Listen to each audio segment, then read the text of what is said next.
Hello mga mare, samahan nyo naman ako sa panibagong araw namin. Alas 9 na pala ako nagising dito mga mare kasi hindi ako makatulog kagabi. Hindi kasi ako dinadalaw ng antok kagabi mga mare, kaya ito, anong oras na ako nakatulog at ngayon anong oras na nagising. Pagkabangon-bangon ko nga mga mare, nagdiretso na ako ng banyo para maghilamos at magmumog.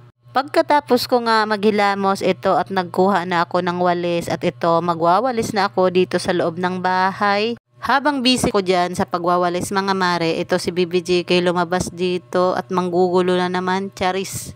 Binigyan ko lang siya ng lalaroin niya at saka ko naman pinapasok doon sa loob ng kwarto kasama si Dada.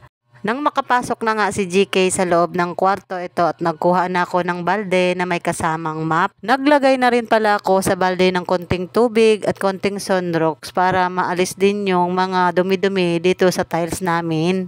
Fast forward tayo mga mare ito at maghahanda na ako ng kakainin namin ngayong umagahan / tanghalian na namin. Pag ganito kasi mga mare nalilate ako sa pagising, hindi na talaga kami kumakain ng umagahan. Di rin kasi natin maiwasang mga nanay ang mapuyat dahil sa pagod kasi sa pag-aalaga ng mga asawa natin, lilinis ng buong bahay at sa pag-aalaga ng mga baby natin.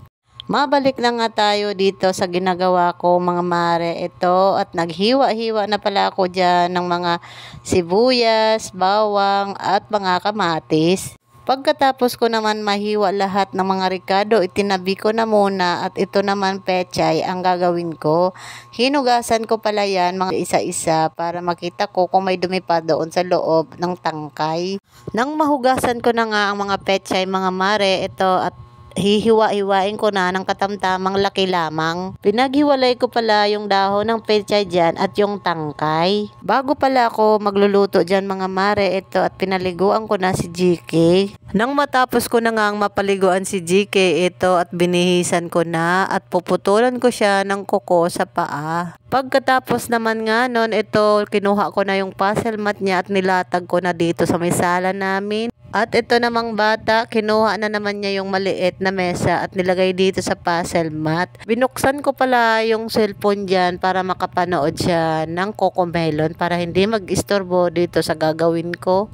Kumuha na nga ako ng kawali dyan at naglagay na ako ng mantika. Nang mainit na nga ang mantika mga mare ito at ibinuhos ko na rin yung tokwa. Mga ilang minutong paghihintay, luto na rin yung tokwa at pagkatapos nag-iwan lang ako ng kaunting mantika dito sa kawali para maigisa ko yung bawang, sibuyas at kamatis. Hinalo-halo ko lang pala ang mga ricado na ito ng bahagya at saka ko naman nilagay yung tangkay ng pechay.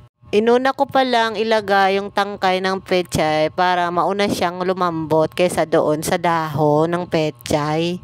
Disclaimer lang, hindi po ako eksperto sa pagluluto. May kanya-kanya po tayong way sa pagluluto. Mabalik na nga tayo dito sa niluluto ko mga mare. Ito, pag ganyan na yung gulay, naglagay na rin ako ng oyster sauce, paminta dyan, at hinalo-halo kahagya.